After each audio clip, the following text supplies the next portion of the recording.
I have read Professor Harari's Brief History of the Future and the 21 Lessons of the 21st Century. And I agree with many of his views on rules governing the development of human society and the conflict between technology and the future social structure and the changes in ideology. But first and foremost, we should see that technology is for good. The development of technology is not for bad, but for good. Human history has gone through a long period of time. Over the last thousands of years, technological advancement was very much in sync with humans' biological evolution. People were not that worried or concerned. When steamships and trains appeared, when textile machines appeared, people had concerns. However, with the development of industrial society, those fears disappeared over time. As a society continues to evolve, it came to where we are today, the information society. What does it mean? It's where electronics technology is so advanced. The Moore's law will still be there as the constraint of an electronics industry. But once we come to 3 or 2 nanometer of a chipset process technology, that's something we know for sure. And with the explosive development of computing power, information technology is pervasive, is everywhere. The breakthroughs of biotech and other emerging technologies, and the breakthroughs across different disciplines, across different domains, are appearing, helping accumulate capacity, ultimately leading to technology explosion. Technology explosion that causes fear among people, whether that's good or bad, to me, I think is for the good. I believe in the face of new technologies, humanity will be able to use new technologies to benefit society instead of destroy society. Because the majority of people in society aspire for a good life instead of a miserable life. When I was born, that was the time when the atom bomb exploded in Japan. When I was 6 or 7, the biggest fear people had was around atom bombs. That was a global fear for that. But if we look at life or history from a distance, we see enormous benefit from atomic energy and radiation application in medicine and others. That brought about enormous benefits to humanity. Today, we are seeing fears about artificial intelligence, but we should not over-exaggerate. The explosion of atom bombs would hurt people, but people can manage that. And AI is not as damaging as atom bombs, right?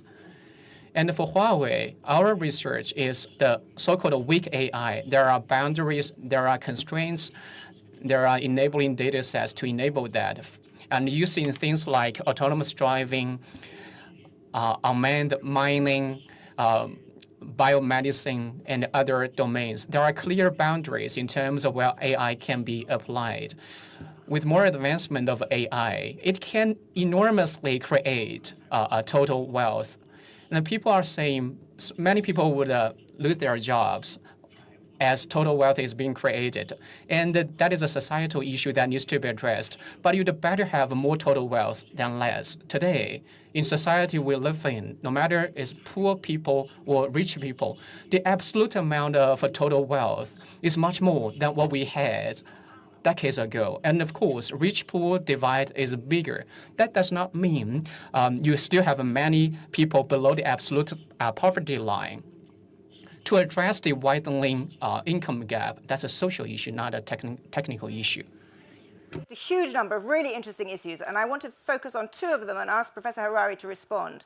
One is the comparison with the atom bomb and atomic energy broadly. Is that an appropriate analogy? Because I think that's a very interesting analogy in the context of this discussion about a tech arms race.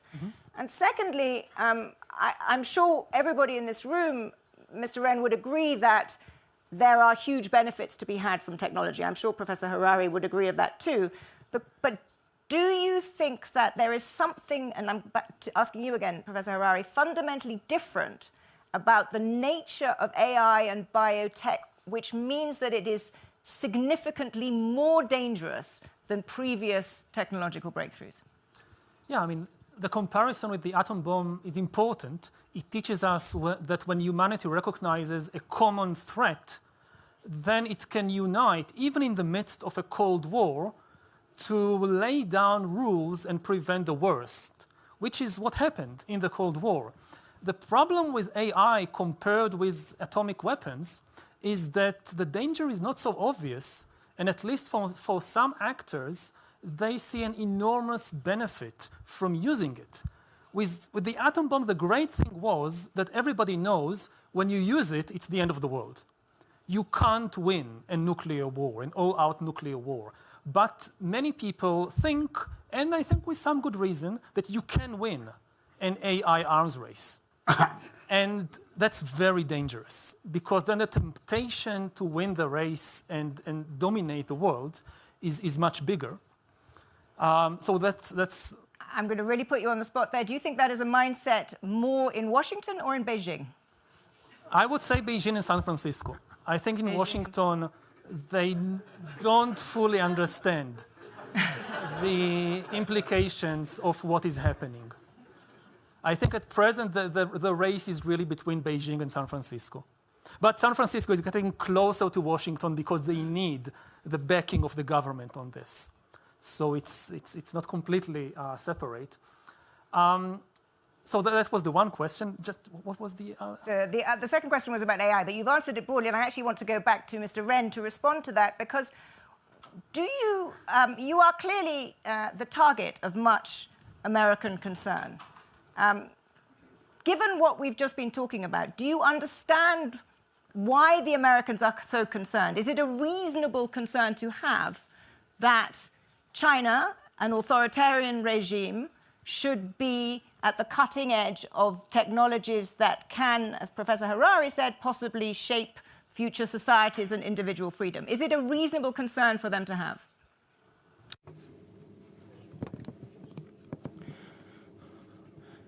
Professor Harari said the US government did not figure it out, the implications of AI. And I think the Chinese government even did not start thinking about it. If the China and the United States started thinking about it, they should invest more in basic education and basic research. If you look at the education system in China, it's pretty much the same system designed for the industrial age, designed to develop engineers. Therefore, I think AI cannot grow very rapidly in China. AI requires a lot of mathematicians, requires a lot of supercomputers, and require a lot of super connectivity and super storage. In those areas, China is still starting when it comes to science and technology. Therefore, the U.S. is over-concerned. The U.S. has got used to being the world #1. And they should be the best in everything they do. If there is someone who is better than them, they might not feel comfortable. But that does not mean this is the trend the world is heading. I think for the entire humanity, we should all do serious study around AI and how to use AI to benefit society. Professor Harari mentioned just now, you need to develop right rules to define what should be studied and what cannot be studied and researched to control and manage where AI is heading. Personally, I think in the next 20 to 30 years, or even beyond, Mr. Harari's ideas around human bodies being hacked and electronics being incorporated into human bodies into a seamless one entity, that's something I do not see that can become a reality in the next 20 to 30 years. AI, more importantly, can be used for production, for efficiency gains, for wealth creation. As long as it's more total wealth, governments have the means to have more balanced wealth distribution to balance out social problems.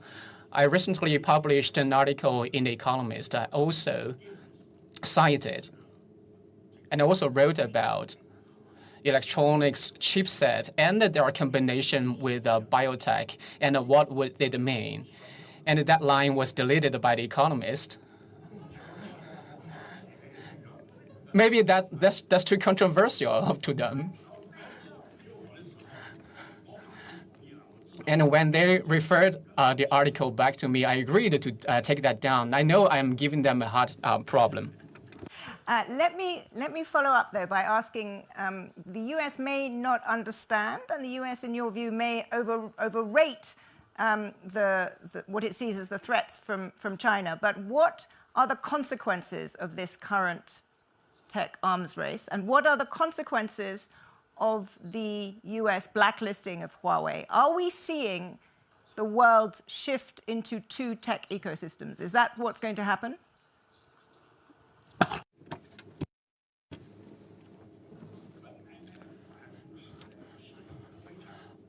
Huawei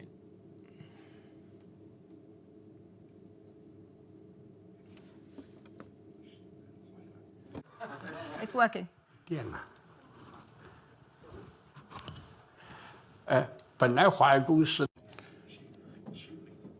Huawei used to be an admirer of the United States.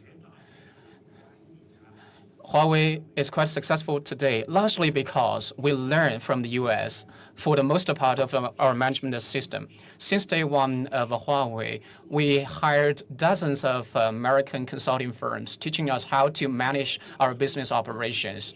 During that period of time, the entire management system of Huawei is very much like the US. The US should feel proud of it.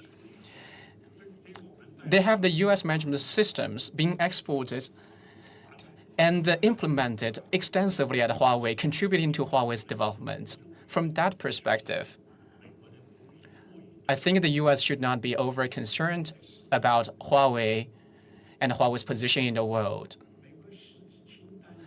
Regarding the entity list, Huawei was added to the list last year, and it didn't hurt us much. We basically withstood the challenges. We did some preparation before that. This year, the US might further escalate their campaign against Huawei, but I feel the impact on Huawei's business would not be very significant. More than 10 years ago, Huawei was a very poor company. More than 20 years ago, I personally did not have my own home. I lived in an apartment of 30 square meters. All the money I had was put into R&D of the company. If we had this sense of security from the US, we did not have the need to come up with our backup plans. Since we didn't have that sense of security, we spent hundreds of billions money to put up our own plan Bs. That's why we can withstood the first round of attack. And this year in 2020, since we already gained experience from last year and we got a stronger team, I think we are more confident that we can survive even further attacks. But whether the world would be split into two systems, I don't think so. Because science is about truth. There is only one truth. It's unique. Any scientist who discovers the truth would make it known to all the people around the world. At a very deep lying layer, the whole world is united, is all linked. And the technology inventions are multiple in its forms and diversified. Look at the cars as an example. You know, there are so many different models of cars competing in the market with each other, and that's conducive to societal progress. You can't say you can only have one technology standard or technology invention. But whether the world would be split, I don't think so, because deep down is all united, is all linked. What's your take on that? I want to quote back to you something you wrote actually in The Economist, indeed. An AI arms race or a biotech arms race almost guarantees the worst outcome. The loser will be humanity itself. Yes, because once you're in an arms race situation, so many technological developments and experiments which are dangerous, and everybody may recognize that they are dangerous, and you don't want to go in that direction, at least not now. Your thinking is, well, we don't want to do it, we are the good guys, but we can't trust our rivals not to do it. The Americans must be doing it, the Chinese must be doing it. We can't stay behind, so we have to do it. That's the arms race logic. Like a very, very clear example is autonomous weapon systems, which is a real arms race. And you don't need to be a genius to realize this is a very dangerous development, but everybody is saying the same thing. We can't stay behind. And this is likely to spread to more and more areas. Now, I agree that we are unlikely to see computers and humans merge into cyborgs in the next 20 or 30 years. I think there are so many things that we can say about development in AI in the next 2 decades, but the most important point to focus on is what I mentioned as hacking human beings. The point when you gather enough data on people and you have enough computing power to get to know people better than they know themselves. Now, I would like to hear what are the thoughts also from people in the hall. Are we at a point, I'm not a technologist, but the people who really understand, are we close or at the point when Huawei or Facebook or the government or whoever can systematically hack millions of people, meaning knowing them better than they know themselves? That they know more about me than I know about myself, about my medical condition, about my mental weaknesses, about my life history. Once you reach that point, the implication is that they can predict and manipulate my decisions better than me. Not perfect. It's impossible to predict anything perfectly. They just have to do it better than me. Shall we ask Mr. Ren, do you think that is Huawei at that stage yet? Do you know people better than they know themselves?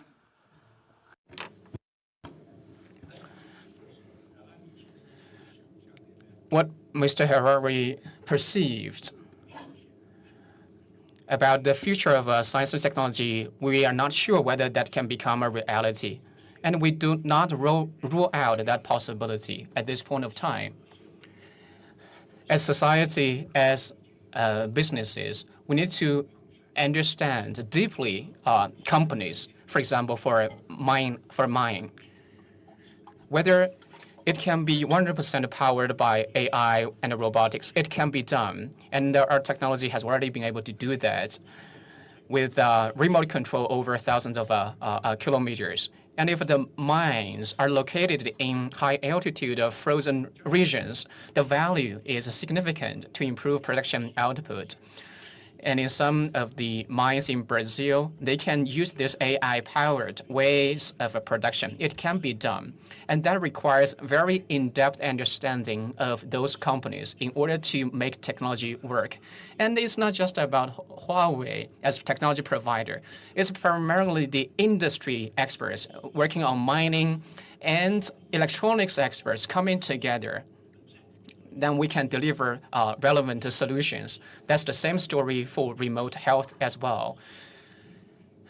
It takes a step-and-step process to know more about people, like Professor Harari mentioned, human body being hacked, and you have this Homo Deus. Don't worry, humans would die at 80. Their souls cannot be inherited, so people cannot become Homo Deus. What about the other subject that Professor Harari raised of autonomous weapons? Because that does seem to be one where we are there. Military systems have them. What is your view of that? Do you think that they are as dangerous as Professor Harari says? And how do you stop the logic of mutually assured destruction from autonomous weapons? I think I'm not an expert in military. If everybody can produce unmanned weapons, I think it's like a stick, right? It's not any more weapons. We have a couple of time for perhaps one or two questions, and then I want to end with an upbeat note. Yes, gentleman here. Very briefly. I just wanted to ask Harari. I think that why do you think that the AI, there's an arms race between, between China and the U.S. At least what one sees that in the application in China, it's all sort of civilian use, and there seems no mind of sort of really competing, and And the other thing is also about the laws. I think just want to clarify one thing. China actually proposed in the UN system to ban the development and use of laws quite a few years ago, and no other country joined. So last year, I think China joined other countries to ban the use of it, not the development of laws. Very, very briefly, go ahead. Well,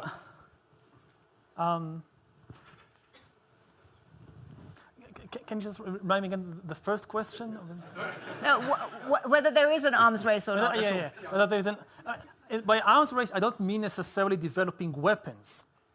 Today, to conquer a country, you don't need necessarily weapons. What I meant is, what's the difference between the usual commercial competition versus what state, state versus... There is no clear border there. Again, like happened in the 19th century and earlier with European imperialism, there is no border between commercial imperialism and military or political imperialism. Now, with data, and we see this new phenomenon of data colonialism, to control a country, let's say in Africa or South America or the Middle East. Just imagine this situation 20 years from now, when somebody, maybe in Beijing, maybe in Washington or San Francisco, knows the entire personal, medical, sexual history of every politician, judge, and journalist in Brazil or in Egypt. And just imagine the situation that it's not weapons, it's not soldiers, it's not tanks, it's just the entire personal information of the next candidate for the Supreme Court of the US, of somebody who is running for president of Brazil. And they know their mental weaknesses, they know something they did when they were in college, when they were 20, they know all that. Is it still an independent country, or is it a data colony? So and I think that's the arms race, wow. Not the development of... No, thank you. You're going to have to carry that offline, because I want one more question here from the lady at the front. Hi, very good morning to you all. I'm a global shaper from the young community of the World Economic Forum, so my question will be for both of you. First of all, I would like to ask, in a world where government and companies, like big companies, are so powerful that are actually able to shape the life of consumers, what is actually the power that is left to normal people? Like, I'm a technician, so you were asking about technician. I have my own opinion about information security, but what is the power that is left to normal consumers? Very good question. Mr. Ren, why don't you start with that? What power is left to ordinary citizens in this world? For you. What? Yes. No, for you. No, it's actually for both.